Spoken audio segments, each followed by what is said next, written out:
সুপ্রিয় ছাত্রছাত্রী, আমরা আজ এক্সপেরিয়েন্স 9 বা চ্যাপ্টার 9 এর দ্বিতীয় পার্ট নিয়ে আলোচনা করব। আমরা গত ক্লাসে আলোচনা করেছিলাম 9.1, আজকে আমরা আলোচনা করব 9.2 থেকে। তোমরা আগে থেকেই জানো আমাদের এই এক্সপেরিয়েন্স বা এই চ্যাপ্টারের নাম হচ্ছে পোলাইটনেস।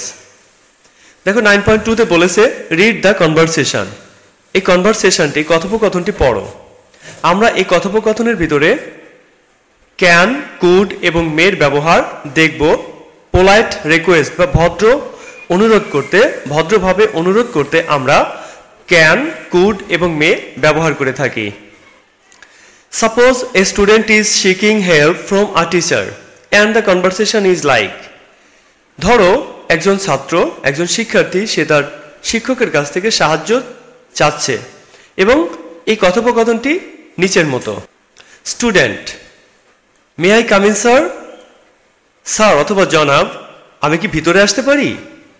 Teacher: yes please. শিক্ষক: হ্যাঁ আসো।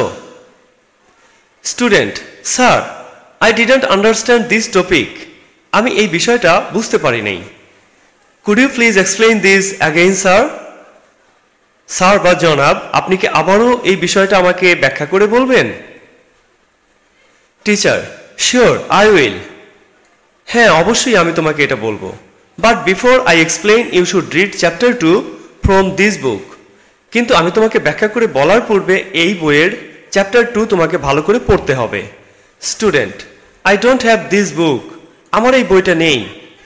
Can I please borrow your book? আমি কি আপনার বইটা ধার নিতে পারি? Teacher: sure, but return it to me in 2 days। অবশ্যই, কিন্তু আমাকে 2 দিনের মধ্যেই এটা ফেরত দিও।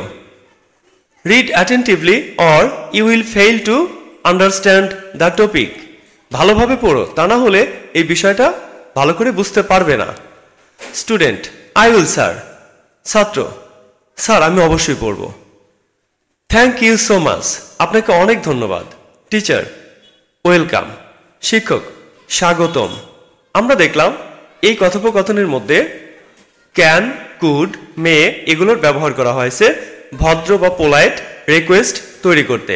প্রথমে দেখো may I come in sir, এখানে মে ব্যবহার করা হয়েছে অনুরোধ করার জন্য। আবার দেখো কুড ইউ প্লিজ এক্সপ্লেইন, এখানেও দেখো ভদ্রভাবে অনুরোধ করতে কুড ব্যবহার করা হয়েছে। আবার দেখো এখানে can I please borrow your book, এখানেও ক্যান ব্যবহার করা হয়েছে ভদ্রভাবে অনুরোধ করতে। তাহলে আমরা দেখলাম কিভাবে মে, ক্যান, কুড এগুলোর ব্যবহার করা যায় ভদ্রভাবে অনুরোধ করতে। এবার দেখো 9.3, read the note on the uses of modal verbs. Modal ভার্বের ব্যবহার সংক্রান্ত নিচের নোটটি পড়ো। Now work in pairs and find out the mistakes in the following sentences and write the correct sentences, then share the sentences with the class. দলে ভাগ হয়ে নিচে কিছু বাক্য দেওয়া আছে, তার মধ্য থেকে ভুল খুঁজে বের করতে হবে এবং সঠিক বাক্যটি লিখতে হবে। তারপর শ্রেণীতে শেয়ার করো। আমরা তার আগে এই মোডাল ভার্ব সম্পর্কে কিছু নোট দেওয়া আছে, নোটগুলো জেনে নেই। নোট 1 দেখো, বিভিন্ন সাবজেক্টের সাথে মোডাল ভার্বসের পরিবর্তন হয় না। বিভিন্ন সাবজেক্ট মানে I, we, you, he, she, they, it এগুলোকে বলা হয় সাবজেক্ট। এগুলো যদি পরিবর্তন হয় তাহলে মোডাল ভার্বের কোনো পরিবর্তন হয় না। আইয়ের সাথেও ক্যান বসে, হির সাথেও ক্যান বসে। তো এরকম যে কোনো সাবজেক্টের সাথেই ক্যান বসে, ক্যানের কোনো পরিবর্তন হয় না। অন্যান্য যে সকল মোডাল ভার্ব আছে এগুলোরও এই একই নিয়ম প্রযোজ্য। 2 নম্বর দেখো, 2 নম্বর নোটে বলেছে মোডাল ভার্বস এর পরে টু বসে না। যেগুলো মোডাল অক্সিলিয়ারি ভার্ব এদের পরে টু বসে না। যেমন ক্যানের পরে টু বসে না, মের পরে, কুডের পরে বা শুডের পরে টু বসে না। অন্যান্য যে সকল মোডাল ভার্ব আছে সেগুলোর পরে টু বসে না। তবে am going to, is going to, are going to অথবা am to, is to, are to এগুলোও কিন্তু মোডাল ভার্ব, তবে এগুলোর পরে আগে থেকেই টু আছে। এরপরে নতুন করে আর কোনো টু বসবে না। 3 নম্বর দেখো, মোডাল ভার্বসের পর নট ব্যবহৃত হয়। মোডাল ভার্বের পরে সরাসরি নট ব্যবহৃত হতে পারে। ডু নট বা ডাজ নট বা ডিড নট এগুলো দিয়ে কিন্তু নট বসে না। দেখো মোডাল ভার্বসের পূর্বে কখনো don't, doesn't, didn't, isn't, aren't, wasn't বা ওয়ারেন্ট ব্যবহৃত হয় না। তাহলে এগুলো যদি থাকে এই মোডাল ভার্বের পরে অথবা মোডাল ভার্বের আগে, তাহলে বুঝতে হবে এটা ভুল আছে। আমরা সঠিক করে সেগুলো লিখব।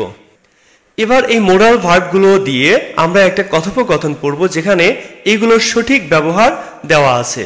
তো আমরা ভুলগুলো কোথায় পাবো সেগুলো কিন্তু আরো পরে আছে, তা আমরা সেগুলো পরে পাবো। আমরা একটু খেয়াল করে দেখি। We use must, have to for obligation. আমরা বাধ্যবাধকতা বা অব্লিগেশন বোঝাতে আমরা মাস্ট এবং হ্যাভ টু ব্যবহার করি। To indicate possibility we use might. আমরা সম্ভাবনা বোঝাতে মাইট ব্যবহার করি। আমরা কিন্তু মে এটাও সম্ভাবনা বোঝাতে ব্যবহার করি, তবে মাইট বললে অপেক্ষাকৃত কম সম্ভাবনা বোঝায়। মে বললে জেনারেলি সম্ভাবনা বুঝিয়ে থাকে, অর্থাৎ এটা ঘটবে এরকম বলা হয়। দেখো বলছে বাধ্যবাধকতা অর্থে আমরা মাস্ট এবং হ্যাভ টু ব্যবহার করি এবং সম্ভাবনা অর্থে মাইট ব্যবহার করি। এবার আসো আমরা এই কথোপকথনটি বা কনভারসেশন পড়ি। Suppose two friends are planning to go on a picnic and the conversation is like, Ratna, hi Jibon, we are going on a picnic the next week, would you like to join us? Hi Jibon, আমরা আগামী সপ্তাহে পিকনিকে যাচ্ছি, তুমি কি আমাদের সাথে যাবে? জীবন বলছে I would like to join you, আমি তোমাদের সাথে যেতে চাই। But I must take permission from my parents, কিন্তু আমার পিতামাতার কাছ থেকে আমার অনুমতি নিতে হবে। Ratna okay, I think they will allow you, ঠিক আছে, আমার মনে হয় তারা অনুমতি দেবেন। জীবন দে মাইট অ্যালাউ মি, তারা আমাকে অনুমতি দিতে পারেন। I have to take preparation for it as well, আমার এটার জন্য প্রস্তুতিও নিতে হবে। রত্না দ্যাটস গুড, খুবই ভালো। I hope you will join us, আমি আশা করি তুমি আমাদের সাথে যোগ দেবে। জীবন আই হোপ সো, আমিও সেরকমই আশা করি। এবার তোমরা আরো কিছু নোট দেখো। আমরা কিন্তু আগে এই নোটগুলো পড়েছিলাম, এবার তার প্রয়োগ দেখব আমরা।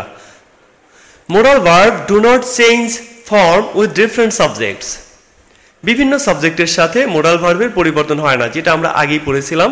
এক্সাম্পল খেয়াল করো, হি ক্যান সুইম, এই যে ক্যানের পরে সুইম বসেছে, বাট যদি আমরা লিখি হি ক্যানস সুইম, এটা কিন্তু ঠিক হবে না, অর্থাৎ হির পরে ক্যানের সাথে এস যোগ হবে না। মোডাল ভার্বের কোনরূপ পরিবর্তন হয় না, যে কোনো সাবজেক্ট অথবা যে কোনো ক্ষেত্রেই মোডাল ভার্বের কোনো পরিবর্তন হয় না। ক্যান ক্যানই থাকবে, মে মেই থাকবে।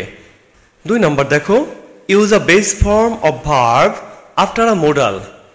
মোডাল ভার্বের পরে মূল ভার্বের বেস ফর্ম ব্যবহার করো, মানে ওই ভার্বটার কোনরূপ পরিবর্তন করা যাবে না, ভার্বটা যেমন তেমন ফর্মই ব্যবহার করতে হবে। In this case to is not is used, in this case to is not used after a modal verb. এই ক্ষেত্রে মোডাল ভার্বের পরে টু ব্যবহার করা হয় না। যেমন ধরো he might join the class party, যেমন ধরো he might join the class party, সে ক্লাস পার্টিতে যোগ দিতে পারে। এখানে দেখো এই মাইটের পরে মূল ভার্বের বেস ফর্ম বসেছে, কিন্তু কোনো টু কিন্তু নেই। যদি আমরা লিখি he might to join the class party, তাহলে এই টু লেখার জন্য এটা ভুল হয়ে যাবে, এই টু লেখার কারণেই এটা ভুল হবে। 3 নম্বর রুল দেখো, not is used after modal verb. Don't, doesn't, isn't, aren't, wasn't or won't are not used here. Modal ভার্বের পরে নট ব্যবহৃত হয়, সরাসরি নট, কিন্তু তুমি don't, doesn't, isn't, aren't, wasn't অথবা ওন্ট ব্যবহার করতে পারবে না। যেমন ধরো you should not disobey the traffic rules, তোমার ট্রাফিক আইন অমান্য করা উচিত নয়। কিন্তু তুমি যদি লেখো you don't should disobey the traffic rules, তাহলে এই যে ডোন্ট শুডের আগে লেখার জন্য এটা ভুল হয়ে যাবে। তাহলে তোমরা এখানে ডোন্ট, ডাজেন্ট এগুলো কোনো কিছুই লিখতে পারবে না। এবার আমরা সেই বাক্যগুলো পেয়েছি যে বাক্যগুলোতে ভুল আছে। দেখো বলেছে ওয়ার্ক ইন পেয়ার্স, জোড়ায় কাজ করো। Find out the mistakes in the following sentences and then write the correct ones next to them. জোড়ায় বা দলে কাজ করো এবং নিচের বাক্যগুলো ভুল শনাক্ত করে সেগুলো পাশে শুদ্ধ করে লেখো। এই যে এখান দিয়ে আমরা শুদ্ধ করে লিখব। দেখো প্রথমটা A number, I don't can do the exercise. আমরা জানি যে ক্যান থাকলে ক্যানের আগে ডোন্ট, ডাজেন্ট এগুলো কিছু বসে না, নট সরাসরি পরে বসে। তাহলে I don't can do the exercise এটা আমরা শুদ্ধ করে লিখলে হবে আই ক্যান নট অথবা I can't do the exercise. সরাসরি নট বসালেই হয়ে যাবে, ক্যান নটও লেখা যাবে। বি নাম্বার দেখো, you must to give up bad habits. B number দেখো, you must to give up bad habits. এই যে মাস্ট আছে, মাস্টের পরে আবার টু আছে, আমরা জানি মাস্টের পরে টু বসবে না। তাহলে এই বাক্যটার কারেক্ট আনসার হবে you must give up bad habits. দেখো মাস্টের পরে কোনো টু বসানো যাবে না। আবার এরপরের বাক্য দেখো, শি উইল রিটার্ন সুন। উইলের পরে দেখো উইল দেওয়া আছে, উইলের পরে রিটার্নস আছে, এই যে এস দেওয়া আছে, এই এসটা ভুল, তাহলে আমাদের এখানে এস হবে না। তাহলে এই বাক্যটার কারেক্ট আনসার হবে শি উইল রিটার্ন সুন। এরপরের বাক্য দেখো, মাই ফ্রেন্ড মাইটস হেল্প আজ। এই দেখো মাইটের সাথে এস যুক্ত আছে। আমরা জানি মোডাল ভার্বের সাথে কোনো রকমের এস ইএস কিছুই যুক্ত হয় না, তাহলে এটা উঠে যাবে। এটার কারেক্ট আনসার হবে my friend mite help us.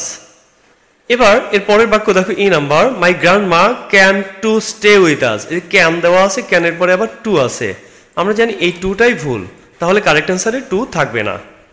তাহলে দেখো এই বাক্যের কারেক্ট আনসার হবে my grandma can stay with us. আমার দাদিমা আমাদের সাথে থাকতে পারেন। তাহলে তোমরা দেখলে কোথায় ক্যান আমরা ব্যবহার করি, কোথায় কুড ব্যবহার করি, অথবা মোডাল ভার্বের ব্যবহার কেমন হয়, এদের পরে টু বসে কিনা, এদের সাথে এস ইএস যুক্ত হয় কিনা, এদের আগে ডু নট ডাজ নট বসে কিনা, সব তোমরা জানতে পারলে। তোমরা পোলাইট রিকোয়েস্ট গঠন করতে, তোমরা কনভারসেশনে অথবা তোমাদের ব্যক্তিগত জীবনে তোমরা এই মোডাল ভার্বের সঠিক ব্যবহার করতে পারবে। সুপ্রিয় শিক্ষার্থী বন্ধুরা, আমরা আমাদের আজকের আলোচনা এ পর্যন্তই শেষ করব। আমাদের পরের পর্ব নিয়ে আবারও তোমাদের সাথে কথা হবে। সে পর্যন্ত তোমরা সকলেই ভালো থেকো। তোমাদের সকলের সুস্বাস্থ্য কামনা করে শেষ করছে আমাদের আজকের ক্লাস। আর অবশ্যই লাইক এবং শেয়ার করে আমাদের সাথেই থেকো।